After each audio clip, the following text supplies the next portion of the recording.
വയനാട്ടിൽ വീണ്ടും കാട്ടാനാക്രമണത്തിൽ ഒരു മരണം കൂടി. മേപ്പാടി എരുമക്കൊല്ലി പൂളക്കുന്ന് ഉന്നതിയിലെ 71-കാരൻ അറുമുഖനാണ് കൊല്ലപ്പെട്ടത്. വ്യാഴാഴ്ച രാത്രി 9 മണിയോടെ മേപ്പാടി ടൗണിന് സമീപം തേയിലത്തോട്ടത്തിലാണ് കാട്ടാനയുടെ ആക്രമണമുണ്ടായത്.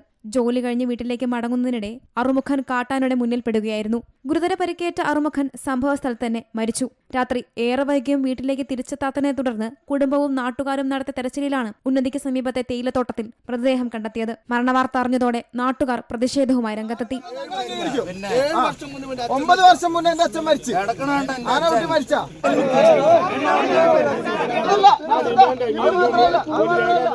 രാത്രി ഏറെ വൈകി നീണ്ട പ്രതിഷേധങ്ങൾക്കൊടുവിൽ DFOവുമായി നടത്തിയ ചർച്ചയിലാണ് മൃതദേഹം പോസ്റ്റ്മോർട്ടത്തിനായി ആശുപത്രിയിലേക്ക് മാറ്റാൻ നാട്ടുകാർ സമ്മതിച്ചത്.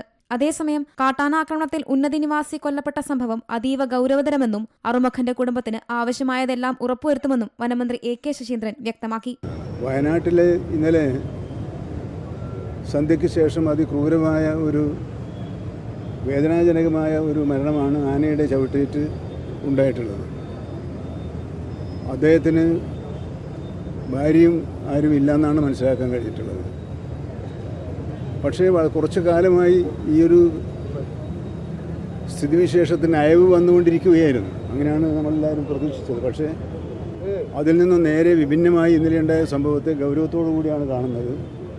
അവിടെ 2 കുങ്കിയാനകളെയും മയക്കുവെടി വെച്ച് പിടിക്കാനുള്ള സജ്ജീകരണങ്ങളും ഇതിനകം തന്നെ ചെയ്തിട്ടുണ്ട്.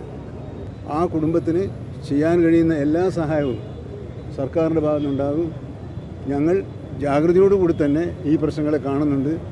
ഞാൻ ആദ്യം സൂചിപ്പിച്ചതുപോലെ ഒരു അയവ് വന്നതായിരുന്നു, വീണ്ടും തിരിച്ചു പോവുകയാണോ എന്ന ആശങ്കയുണ്ടായിട്ടുണ്ട്. അതുകൊണ്ട് തന്നെ ഇത്തരം ഹോട്ട്സ്പോട്ടുകളിൽ കൂടുതൽ RRTകളെ നിയോഗിച്ചുകൊണ്ടുള്ള പരിശോധന നടത്താനാണ് നിർദ്ദേശം നൽകിയിട്ടുള്ളത്. വള്ളുവാടി കുളത്തൂർക്കുന്ന് മലയക്കുളങ്ങരയിൽ വീടിന് നേരെയും കാട്ടാനയുടെ ആക്രമണമുണ്ടായി. പുലർച്ചെ 2:30യോടെയാണ് സംഭവം.